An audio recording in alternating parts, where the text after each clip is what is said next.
하나님 말씀 사도행전 20장 35절로 38절 말씀입니다.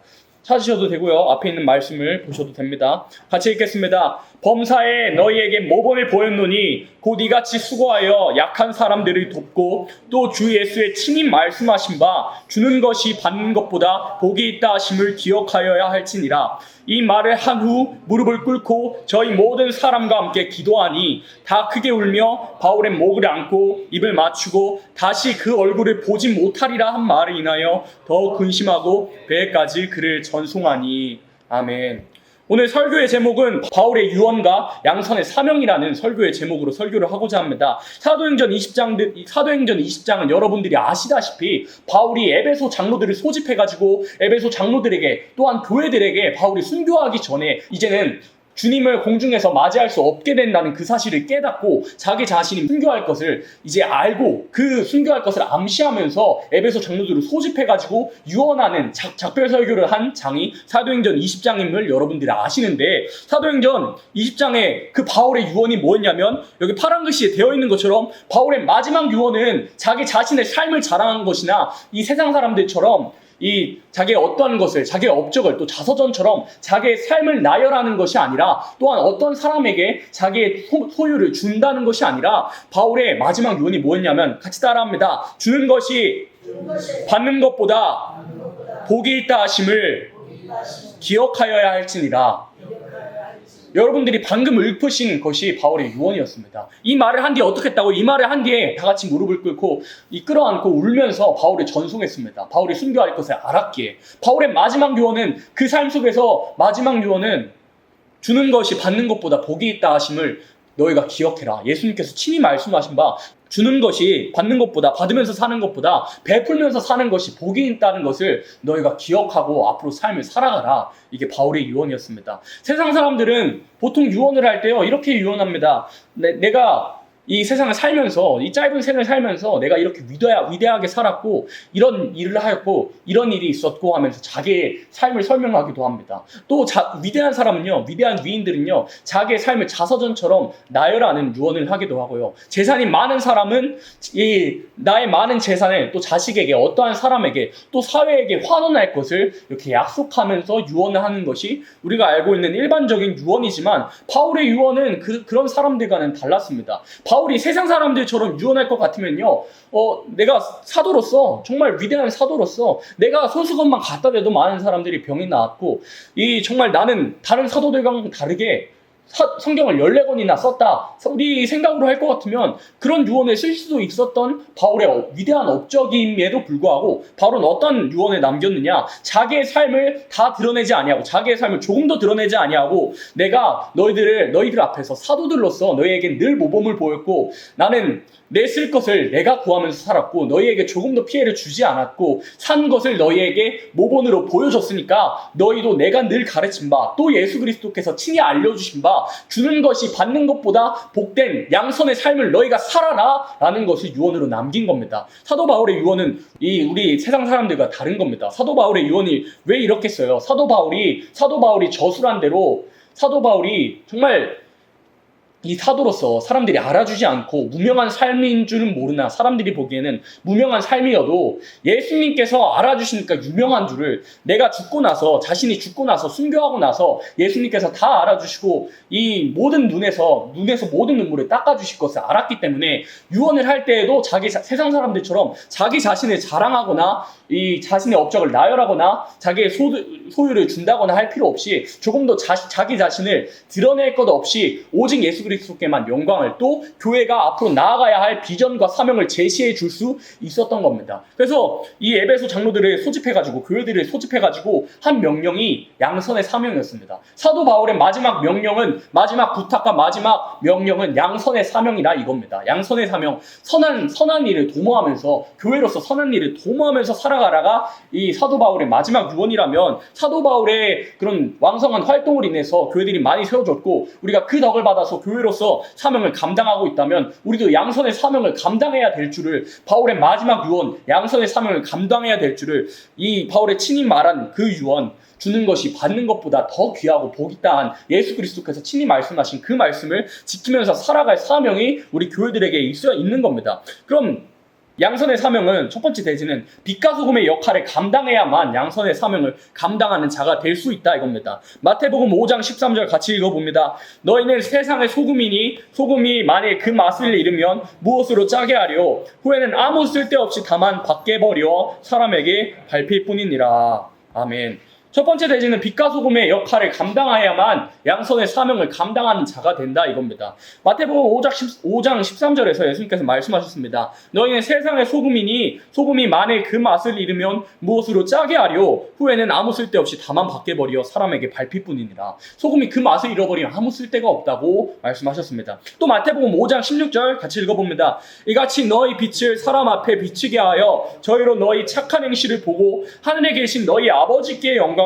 돌리게 하라. 아멘. 빛과 소금의 그런 역할의 정체가 무엇이라는 것을 예수님께서 뭐라고 말씀하셨냐면 빛과 소금의 그 역할의 정체는 착한 행실이라는 겁니다. 착한 행실. 착한 행실로서 세상이 우리 교회들을 바라볼 때 또한 성도들을 바라볼 때 빛과 소금의 역할, 착한 행실의 역할을 잘 감당하면 어떻게 된다고요? 사람들이 우리의 행실을 보고 하늘에 계신 아버지께 하나님께서 진짜 살아계시고 예수 그리스도께서 구원자가 맞으시고 저 사람들이 예수님의 가르침대로 행하니까 예수님께서는 진짜 살아계신가 보다 라는 것을 이 세상 사람들이 고백을 한다 이 말입니다. 예수님 말씀 그 뜻입니다. 근데요 13절에 너희는 세상의 소금이라고 말씀하셨습니다. 소금이 만일 그 맛을 잃으면 무엇으로 짜게 하냐고 예수님께서 물어보시는데 이 소금의 가르침에는 우리가 착한 행실을 가져야 되는데 이 소금의 가르침에는 정말 어마무시한 비밀이 숨겨져 있습니다. 우리가 음식을 만들 때 소금으로 간을 하죠. 소금으로 간을 하는데 소금이 맛을 내기 위해서는 어떻게 해야 될까요? 소금 자체가 없어져야 됩니다. 소금이라는 그 물체가 없어지고 용해가 되어야만이 맛을 낼 수 있습니다. 소금물을 만들 때도요, 소금이 없어지지 않고 소금이 죽어지지 않으면 짠맛을 낼 수가 없어요. 그래서 예수님께서 알려주신 소금의 가르침이라는 것은 착한 행실을 이뤄내기 위해선 내 생각, 내 자아, 나라는 것이 완전히 죽어져야 착한 행실을 행할 수가 있구나 라는 것이 소금의 가르침이라는 겁니다. 소금의 가르침이라는 건 내가 죽어져야 될 것을 예수님께서 알려주신 거예요. 그 비밀로. 소금의 비밀이라는 것은 내가 죽는 겁니다. 따라합니다. 내가 죽어야 착한 행실이 이루어집니다. 내가 죽어야만 내 생각이 완전히 죽어내야만 하나님의 생각과 완전히 맞아져야만 착한 행실이 이루어지는 것입니다. 그래서 하나님의 일하심에 가장 방해가 되는 것이 하나님의 일하심에 가장 방해되는 것이 뭘까요? 환경일까요? 나를 어렵게 하는 사람일까요? 하나님의 일하심에 가장 방해되는 것은 내 생각입니다. 나의 생각만이 하나님의 일하심에 방해가 되는 거예요. 나만이 그랬거든요. 나만이요 하나님의 일하심을 바랐고 하나님께서 고쳐주시길 바랬거든요. 근데 나만이 원하기로는 이 엘리사가 와가지고 여호와 이름을 부르면서 아픈 곳을 이렇게 흔들면서 고쳐주기를 바랬던 거예요. 그러나 하나님께서 명령하신 것은 엘리사를 보내지 않고 요단강에서 7번이나 목욕을 할 것을 하나님께서 권하십니다. 그러나 그런 사실을 고하니까 엘리사가 사환에 보내가지고 게하시를 통해서 그 사환을 통해서 그 말씀을 전하니까 이 나아만이 화가 납니다. 내 생각과는 다르거든요. 이를 통해서 바라봤을 때 하나님의 일하심에 가장 방해되는 요소는 신앙인들의 자아라는 것이 하나님의 일하심에 하나님의 선한 일에 방해가 되는 거구나 라는 것입니다. 또 우리가 양선의 사명을 감당해야 되는데 우리의 생각이 죽어지지 않으면요 하나님의 일을 진행할 수가 없습니다. 선이라는 것도 하나님만 기준이 되시는 거예요. 그래서 시편 말씀에 하나님은 선하시며 인자하시며 영원하시리로다 하는 고백들이 많잖아요. 오직 선의 기준은 하나님께만 있는 겁니다. 또 하나님께서는 이와 같이 사랑 자체 되신 분이지 사랑이 많으신 분이 아닙니다. 사랑이 자체 되시고 사랑의 기준 되신 거지 하나님께서 징계하시고 하나님께서 심판하신다고 해서 사랑이 적다거나 많다거나 우리가 갖다붙다 할 수가 없는 겁니다. 하나님께서는 오직 사랑의 자체 되시고 또 선의 기준이 되신다는 것을 우리가 알아야 되는 것입니다. 다니엘의 세 친구들이 이 느부갓네살 왕의 그 악법에 대항하는 모습을 보입니다. 근데 느부갓네살 그 바벨론 사회에서는요, 이 다니엘의 세 친구들이 느부갓네살 왕의 악법에 대항하는 것이 민폐였고 하지 말아야 될 불법자들이었습니다. 그러나 다니엘의 세 친구들은 오직 하나님을 경외함으로 말미암아서 세상 사람들의 만들어진 기준에 또한 법에 대항하여서 하나님을 경외함으로 죽기 직전까지 하나님을 경외함으로 선을 이뤘습니다. 그것을 볼 때 우리가 알 수 있는 것은 양선은 세상 사람들의 기준에 맞춰 살아가는 것이 아니라 세상 사람들이 이 선한 법을 내놓는다면 우리가 복종하는 것이 편지서의 말씀대로 맞지만 하나님의 말씀을 지키며 살아가는 신앙의 기준에 반대되는 법을 내놓을 때는 우리가 다니엘의 세 친구처럼 죽기까지 대항해야 되는구나. 다니엘의 세 친구들이 왕이여 대답할 필요가 없나이다 라고 한 것처럼 그렇게 처절하게 대항해야겠구나. 또한 그리 아니하실지라도 라는 믿음을 가지고 혹 나를 구원해 주시지 아니할지라도 내게 불이익이 있을지라도 내가 세상의 법과 대항해서 싸워야 되는 거구나 라는 것이 양선이라는 것을 알 수가 있는 겁니다. 근데 그렇게 대항하기 위해서는요, 우리의 생각이 죽어져야 돼요. 이 공동체에서도 그렇고 세상에서도 그렇습니다. 내가 이 행동을 하면, 하나님을 경외하는 행동을 하면, 이 말을 하면 세상 사람들에게 피해를 줄 것 같고, 뭔가 세상 사람들이 손가락질 할 것 같고, 또 공동체에서 나쁜 사람이 될 것 같고, 공동체에서 또 세상을 살아가면서 이상한 사람이 될 것 같고, 왜 그렇게까지 예수를 믿어? 라는 소리를 듣더라도 내 생각을 죽이고 양선의 사명을 감당하기 위해서, 복음 전파의 사명을 감당하기 위해서, 하나님을 경외하는 사람이 되기 위해서 그런 세상의 눈치와 모든 소리와 눈치와 이런 소리들을 차단하고 오직 다니엘의 세 친구처럼 가야 할 길에 나아가는 것이 양선이라는 것을 성경 말씀을 통해서 알 수 있는 겁니다. 또 다니엘의 모습은 어땠습니까? 페르시아 왕이, 바사 왕이 내놓은 악법이 이 한 달 동안 조금도 신이나 다른 어떠한 것을 숭배하지 않고 왕만을 바라보라는 그런 무시무시한 악법을 내놓았을 때, 내놓은 것을 조서의 어인이 지킨 것을 알고도 예루살렘을 향하여서 창을 내놓고 늘 하던 대로 감사하면서 3번이나 기도했던 다니엘의 모습이었던 것을 알 수가 있습니다. 이 얼마나 황당하고 어이없는 법이지만 그럼에도 불구하고 세상 사람들이 맞춰놓은 그 기준에, 이 세상의 주권자들이 맞춰놓은 그 기준에 대항하면서 선하게 싸움을 싸워갔던 그런 사람이었다는 것을 알 수가 있습니다. 그래서 바울이 편지서에서 말씀하잖아요. 우리가 마땅히 싸워야 할 믿음의 선한 싸움을 싸우라고. 싸움이 선하다는 것을 말씀하고 있는 겁니다. 그래서 거짓 선지자들의 특징이 무엇입니까? 평화, 평화, 사랑, 사랑을 외치면서 정작 싸워야 할 것과 싸우지 못하게 하는 것이 거짓 선지자들의 특징입니다만은, 우리가 싸워야 할 것은 정말 이 싸워야 할 일에 이 하나님을 섬기지 못하게 하는 그런 모든 기준들과 그런 모든 사상들과 우리 삶 가운데서 침투할 수 있는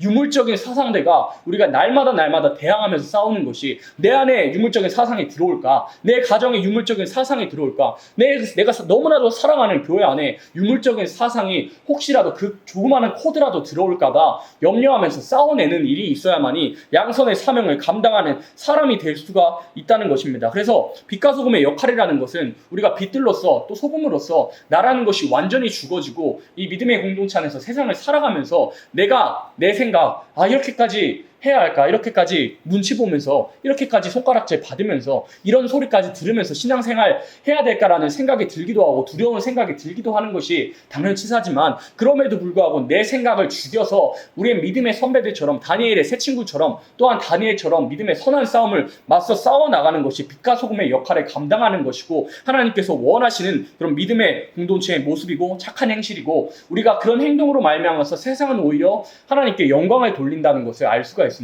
두 번째 내지는 화목하게 하는 직책을 감당할 것입니다.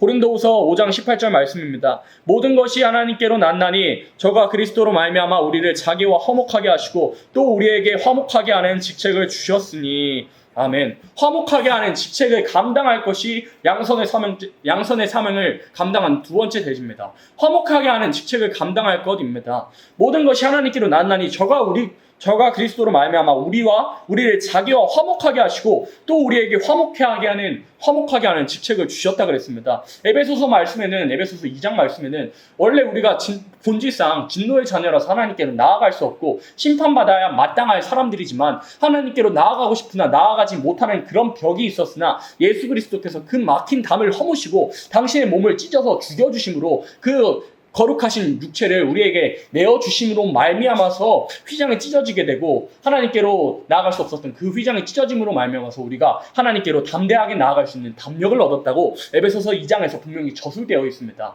근데 우리가 화목하게 하는 직책을 감당하면 되어지는 일이요, 마태복음 5장에서 기록이 되어 있습니다. 8복 중에서 화평케 하는 자는 복이 있나니 무슨 복을 받는다 그랬습니까? 하나님의 아들이라 일컬음을 받을 것이요 라고 말씀하셨습니다. 아니, 화평케 하는데 왜 하나님의 아들이라 일컬음을 받을까요? 하나님의 아들께서 우리를 위하여서 화평케 하는 그 직책을 감당하여 주셨으므로 하나님의 아들이라고 일컬음을 받는 사람들의 모습은 화목하게 하는 직책, 세상과 이 하나님 사이에서 달로서, 정말 아름다운 달로서, 달 자체는 빛을 낼 수 없지만 마치 태양에서 오는 그 빛을 반사시켜서 지구에 그런 빛을 비춰주는 달처럼 하나님께로 오는, 예수 그리스도께 오는 그런 생명의 빛을, 말씀의 빛을 이 어두운 세상 가운데서 비춰내서 화목하게 하는 직책을 감당하는 사람은 만왕의 왕이라는 칭호를 얻으신 예수님처럼 분봉왕으로서 하나님께서 천년왕국에서 그 축복을 누리게 하시기 때문에 화평케 하는 자는 하나님의 아들이라 일컬음을 받는다는 그런 축복을 주신다고 마태복음 5장에서 분명히 말씀을 하신 겁니다. 그래서 야고보서 3장 18절에는요. 화평케 하는 자들은 화평으로 심은 의의 열매를 거둔다고 분명히 말씀하셨습니다. 우리가 다 의의 열매를 맺어야만이, 의로운 열매를 맺어야만이 주님의 재림을 맞이합니다. 그런데 우리 삶 가운데서 의의 열매를 맺게 되는 첫 시작이 무엇이냐? 화평케 하는 자들은 화평을 심어서 화평으로 시작해서 의의 열매를 맺는다 이겁니다. 모든 것이 화평에서부터, 화목하게 하는 것에서부터 시작이 된다 이겁니다. 우리들이 사는 곳마다, 우리가 가는 곳마다 화평의 열매가 맺어졌는가를 한번 이 시간을 통해서 돌아보시길 원합니다. 목사님께서 늘 강조하시죠. 성프란치스코의 기도, 미움이 있는 곳에 사랑을, 또 다툼이 있는 곳에 용서를, 분열이 있는 곳에 일치를, 의혹이 있는 곳에 신앙을, 그릇됨이 있는 곳에 진리를, 절망이 있는 곳에 희망을, 어둠의 빛을, 슬픔이 있는 곳에 기쁨을 가져오는 자 되게 하소서, 이렇게 말했던 성프란치스코. 위로받기보다는 위로해주는 사람, 이해받기보단 이해해주는 사람, 사랑받기보단 사랑해주는 사람이 되기를 바란다고 하나님께 기도했던 성프란치스코처럼 우리가 화목하게 하는 직책을 감당해야만이 하나님께서 우리를 긍휼히 여겨주신다 그겁니다.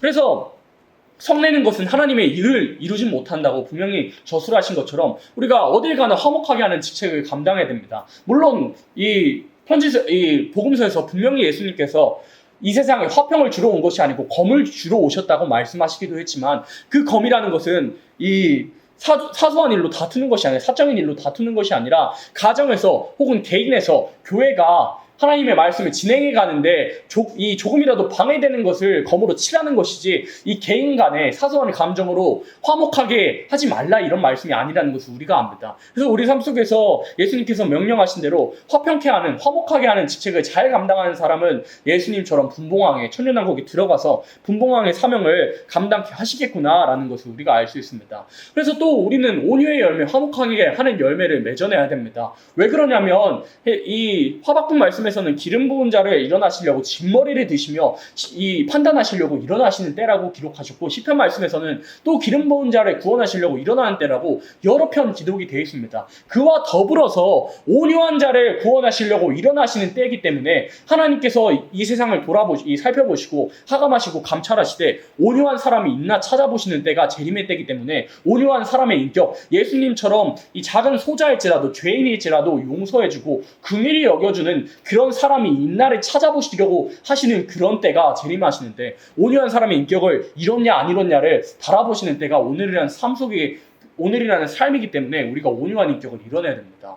긍휼히 여기지 않는 자에게는 긍휼 없는 심판이 기다리고 있다고 야고보서에서 분명히 말씀하셨습니다. 긍휼히 여기는 자는 긍휼히 여김을 받는다 그랬어요. 근데 왜 긍휼히 여기는 자는 긍휼히 여김을 받을까요? 긍휼히 여겨보니까 아는 겁니다. 내가 긍휼히 여겨보고 용서해보니까 내가 예수님을 만나기 이전 삶에서 이 긍휼을 받은 긍휼이 용서함을 받은 그 용서가 얼마나 큰지를 아는 겁니다. 그래서 긍휼히 여겨본 사람은 압니다. 예수님의 사랑이 얼마나 크고 내가 받은 용서가 얼마나 크고 내가 오늘이라는 삶 속에서 받고 있는 이 은혜가 큰지, 얼마나 큰지 아는 겁니다. 그래서 화목하게 하는 직책을 감당하는 사람은 하나님의 사랑을 제대로 깨닫는 사람이고, 긍휼히 여기는 사람은 하나님의 긍휼이 무엇인지 제대로 받고 있는 사람이고, 용서하는 사람은 어디에 가나 용서하는 사람은 하나님의 용서를 제대로 받고 있는 사람입니다. 그러면 용서하지 않는 사람은요, 사실 하나님의 용서를 제대로 받은 사람이 아닙니다. 사랑하지 않는 사람은, 긍휼히 여기지 않는 사람은 하나님의 긍휼을 온전하게 받은 사람이 아닙니다. 하나님의 사랑을 온전하게 받은 사람은 온전하게 사랑을 할 수 있다고 그랬어요. 그래서 고린도전서 12장에서 13장으로 넘어가서 사랑장으로 넘어가시기 전에 이 성령의 은사를 말씀하시면서 이 은사보다 더 좋은 은사가 있는데 너희는 사랑의 은사를 받아라, 사랑의 은사를 받아라 라고 말씀하십니다. 사랑이라는 것은, 그래서 알 수 있는 것은 고린도전서 13장에서 말씀하고 있는, 고린도전서 13장에서 말씀하고 있는 사랑은 우리가 하는 이성적으로 하는 그런 감정적인 사랑이 아니고 독생자를 내어주시면서까지 우리를 사랑하신 하나님의 의지적인 결단이구나, 그게 사랑이라는 것을 깨달을 수가 있는 겁니다. 그럼 그 사랑을 받을 수 있는 우리들은, 그 사랑을 받은 우리들은 고린도전서 13장의 모습처럼 사랑할 수 있는 거예요.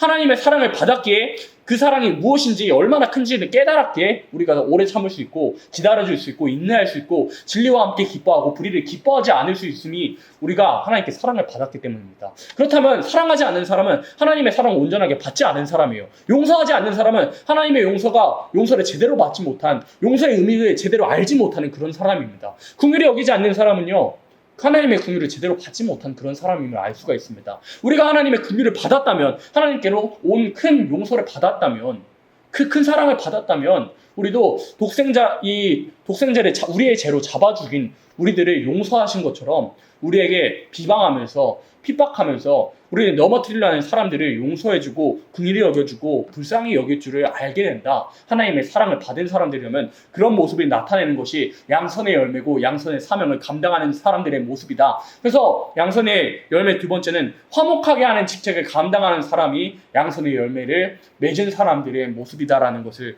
우리가 알 수 있는 겁니다. 자, 세 번째 대지는 나누는 삶을 살 것입니다. 히브리서 13장 6절 같이 읽겠습니다. 오직 선을 행함과 서로 나눠주기를 잊지 말라. 이 같은 제사는 하나님이 기뻐하시느니라. 아멘. 나누는 삶을 살 것, 세 번째 대지입니다. 이 같은 제사는 하나님께서 기뻐하시는데, 하나님께서 기뻐하시는 제사가 뭐래요? 선을 행함과 서로 나눠주는 것이 하나님께서 기뻐하시는 제사라고 히브리서 13장 16절에서 말씀하십니다. 하나님께서 제사를 기뻐하시고 제사가 상대되냐 상대되지 않느냐에 따라서 인생이 나눠집니다. 제사가 상대되지 않아서 살인자가 나오기도 했고요. 제사가 상대돼서 순교자, 왕권의 축복을 받는 사람이 나눠지기도 했습니다. 제사라는 것이 이렇게 두려운 것인데 하나님께서 정령 받으시고 기뻐하시는 제사가 무엇이냐? 우리가 날마다 마땅히 나와서 아침 저녁으로 드리는 예배, 주일 예배와 더불어서 로마서 12장에서 말씀하신 영적 예배, 우리가 드려야 할 삶의 예배뿐만 아니라 서로 나눠줌과 선을 행하는 것이 하나님께서 기뻐하시는 제사, 하나님께서 정말 받고 싶으신 그런 제사라는 겁니다. 선을 행하는 것, 서로 나눠주는 것이 하나님께서 받고자 하시는 그런 제사라는 겁니다. 야고보서 2장 13절로 16절 한번 찾아보시겠어요? 야고보서 2장 13절로 16절 한번 찾아봅니다. 긍휼을 행하지 아니하는 자에게는 긍휼 없는 심판이 있으리라. 긍휼은 심판을 이기고 자랑하느니라. 내 형제들아, 만일 사람이 믿음이 있노라 하고 행함이 없으면 무슨 이익이 있으리요? 그 믿음이 능히 자기를 구원하겠느냐? 만일 형제나 자매가 펄벗고 일용할 양식이 없는데 너희 중에 누구든지 그에게 이르되 평안히 가라, 더웁게 하라, 배부르게 하라 하며 그 몸에 쓸 것을 주지 아니하면 무슨 이익이 있으리요? 아멘. 나누는 삶을 살 것이란 이 대지에 야고보서 2장 13절 16절에는 뭐라고 말씀하시냐면 긍휼을 행하지 않는 자에게는 긍휼 없는 심판이 기다리고 있으리라고. 긍휼은 심판을 이기고 자랑한다고 말씀하시면서 14절로 16절에서는 뭘 말씀하고 있냐면 하나님을 믿는다는 사람들이 내가 믿음이 있습니다 하면서 형제 자매들이 헐벗고 있는데 일용할 양식이 있는데 그 사람들이 헐벗고 있는 사람, 먹지 못한 사람들이 우리에게 나와서 내가 배고픕니다. 내가 입을 것이 없습니다 하고 있는데 우리가 대답하기를 그러면은 음식점 가서 식당 가서 사 잡수세요. 백화점 가서 옷 사 입으세요. 라고 말하면 너희들에게 믿음이 있냐 생각해 봐라 라고 말한 것이 야고보서 2장 13절로 16절입니다. 아무것도 없어가지고 먹을 것이 없는 사람에게 먹을 것 좀 달라고 이렇게 구하고 있는데 식당 가서 사 드세요. 또 옷이 없어가지고 옷 좀 달라고 구하고 있는데 어려운 사람이 있는데 이 백화점 가서 옷 사서 입으세요 라고 말하면 너희의 모든 믿음이 쓸데가 있는 것이냐라고 말씀하시면서 행함 없는 믿음은 그 자체가 죽은 것이라고 이렇게 말씀하고 있는 겁니다. 우리가 기독교인으로서 나눠주는 삶을 살아야 됩니다. 오늘 설교의 제목이 바울의 유언과 양선의 사명이죠. 바울의 마지막 유언, 주는 것이 받는 것보다 귀하다고 한 것이 우리들의 삶 속에서 진짜로 적용돼야 될 그런 모습이라는 것입니다. 나누는 삶을 살면서 긍휼을 베풀어 주는 것, 불쌍한 사람들에게 먹을 것이 없어서 입을 것이 없어서 있는 어려운 사람이 있다면 나눠주면서 살아가는 것이 하나님께서 받으시는, 기뻐하시는 선을 행하는 제사요, 나눠주는 제사요, 하나님께서 기뻐 받으시고자 하시는 제사라는 것을 우리가 알아야 된다는 것입니다. 그래서 히브리서 13장 말씀엔 또요, 형제 사랑하기를 계속하고 손님 대접하기를 잊지 말라. 이로써 부지 중에 천사들이 대접한 이들이 있었느니라. 부지 중에 천사들이 대접한 일을 언급하는 일이 있었는데 아브라함이 그랬죠. 아브라함과 롯이 정말 부지 중에 천사가 왔을 때 대접하는 일로 말미암아서 롯은 구원을 얻었고 아브라함은 정말 큰 구원을 얻은 큰 복을 받은 그런 사람이었습니다. 우리가 손님 대접하기를 계속하라는 그런 바울의 말처럼 우리에게 찾아오는 손님들이 또 복음 전할 일들이 여러 번 있게 된다면 손님 대접하기를 힘쓰라는 나눠주기를 힘쓰라는 그런 바울의 말처럼 이 야고보서의 그 말씀처럼 나눠주지 않으면 베풀지 않으면 긍휼을 행하지 않으면 너희의 믿음이 헛것이라고 말씀하신 그 야고보서 말씀처럼 우리가 이 하나님을 믿는다면서 나눠주기를 좋아하지 않고 받는 것을 더 좋아한다면 하나님의 자녀로서 합당치 않는 것을 야고보가 지적한 야고보서의 말씀을 우리가 기억해야 한다는 것입니다. 예수님께서도 말씀하셨습니다. 예수님께서 선지자들과 모든 율법의 강령들이 뭐라고 말씀하셨습니까? 율법을 두 가지로 요약하셨습니다. 내 하나님, 너의 하나님 사랑하기를 내 마음을 다하고 뜻을 다하고 목숨을 다하여 사랑하고 내 이웃 사랑하기를 너의 몸 사랑하듯 하라 라고 말씀하셨습니다. 왜 너의 몸 사랑하듯 사랑하라고 말씀하셨을까요? 우리 인간은 정말 이 죄의 질이 남아있어서요. 우리가 남을 위해서 산다고 하지만 내가 먼저인, 내 입이 먼저고 내 삶이 먼저고 내 자녀들이, 내 친구들이, 내 주변인들이 먼저인 것이 어쩔 수 없는 인간의 본성이라는 것을 예수님께서 아셨기 때문에 너희가 제발 이웃을 사랑하기를 너희 몸 사랑하는 것처럼 너희 자녀 사랑하는 것처럼 너희 부모 사랑하는 것처럼 너희 친구 사랑하는 것처럼 너희 주변인 챙기는 것처럼 제발 좀 너희 이웃들을 불쌍한 이웃들을 예수님을 알지 못하는 사람들을 사랑해 봐라 이렇게 말씀을 하신 겁니다. 이렇게 나누면서 베풀면서 삶을 살면 하나님께서 다 채워주십니다. 실제로 나누면요 없는 것 같으나 잃어버리는 것 같으나 하나님께서 채워주십니다. 움켜지면요 이 성경크 때 어린이 찬양 부르기도 했지만 움켜지면 없어지는 것이 세상의 돈의 이치라는 것입니다. 하나님의 그 채우심의 이치는 가난하여도 나누면서 베풀면서 살면 가난하여도 부족하지 않게 하십니다. 따라합니다. 물질의 축복은 가난하여도 부족하지 않게 하십니다.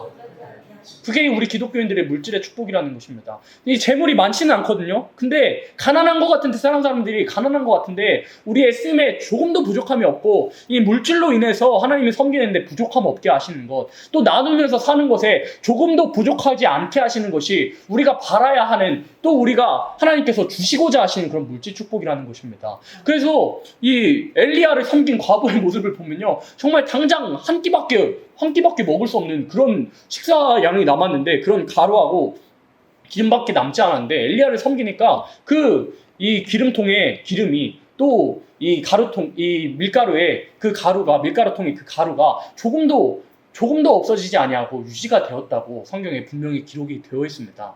그 사실을 봤을 때 하나님을 섬기는 사람들은 나눠주기를 좋아하면 베풀기를 좋아하고 하나님의 뜻대로 살아가고 세상과 타협하지 않고 오직 물질 하나님의 영광만을 위해서 바로 쓰기를 원한다면 또 손해를 보더라도 하나님을 바로 섬기는데 물질을 사용하고 우리가 엘리야를 섬긴 그 사라밧 과부를 통해서 알 수가 있습니다. 또 엘리야를 하나님을 섬기기만 하면 정말 부족하지 않게 하시는구나를 깨닫고 나누면서 사는 것이 정말 손해보는 것 같아도 나누면서 살면은 땅에서도 채워주시고 하늘에서도 채워주시는구나를 우리가 깨달아야 됩니다. 정말 우리가 나누는 삶을 살면, 나눠주는 삶을 살면 하나님께서 정말 다 채워주십니다. 주는 삶을 살면 손해보는 것 같아도 주기만 하면, 예수님의 이름으로 주기만 하면 하나님께서 다 하늘에서도 기억하시고 땅에서도 부족함 없이 주신다는 것을 알 수가 있습니다. 그래서 예수님께서 소자에게 뭐 한 그릇 떠준 것까지 기억하신다고요? 냉수, 찬물 한 그릇 떠다 주는 것까지 하나님께서 다 세시고 기억하시고 갚아주시리라고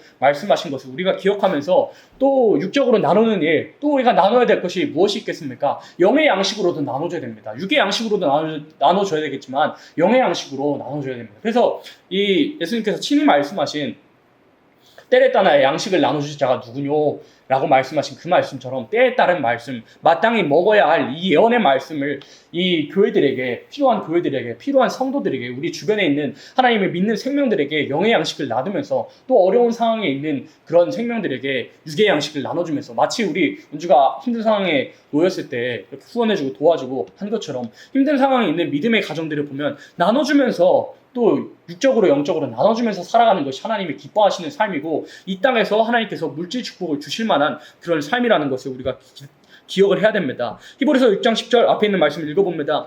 하나님이 불의치 아니하사 너희 행위와 그의 이름을 위하여 나타낸 사랑으로 이미 성도를 섬긴 것과 이제도 섬기는 것을 잊어버리지 아니하시느니라 아멘. 하나님께서 불의치 아니하셔서요, 의로우셔서요, 뭐라고요? 이미 성도를 섬긴 것과 이제도 섬기는 것을, 우리가 섬기면서 살아가는 것을 하나님께서 조금도 잊어버리지 아니하시겠다고 히브리서 말씀에 이렇게 약속을 해주셨습니다. 하나님께서 우리의 섬김을 기억하신다고요. 우리의 봉사를 기억하시고 우리가 나누고 베풀면서 살아가는 것을 하나님께서 불의치 아니하시고 의로우시니까 우리의 모든 것을 기억하시겠다고, 우리의 선한 행실을 기억하시겠다고 히브리서 6장 10절에 분명히 말씀하셨습니다. 그래서 정리해 보겠습니다. 우리가 바울의 유언을 살펴볼 때, 바울의 유언은 다른 게 아니라 자기의 삶을 자랑한 것도 아니고 어떠한 무엇이 아니라 주는 것이 받는 것보다 귀하다는 것을 이 교회들에게 유언을 해줬구나라는 것을 기억하고, 양선의 사명, 양선의 비전을 제시했구나라는 것을 기억하고, 양선의 열매를 맺어내야 되는데, 첫 번째는 빛과 소금의 역할을 감당하는 것이 양선의 사명을 감당하는 것이구나. 내 자신이 죽어서서 하나님의 뜻과 합당하게 살아가는 것, 빛과 소금으로서 세상에 빛이 되고 세상과는 다른 그런 사상을 가지고서 살아가는 것이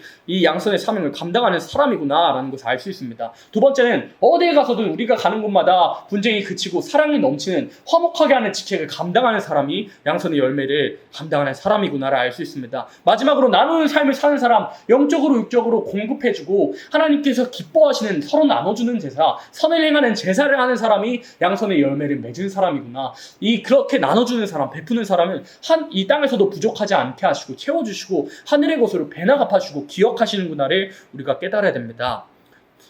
갈라디아서 6장 8절로 10절 말씀 읽고 마치겠습니다.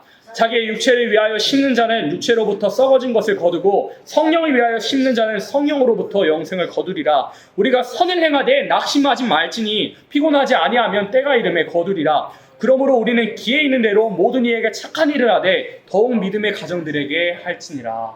아멘.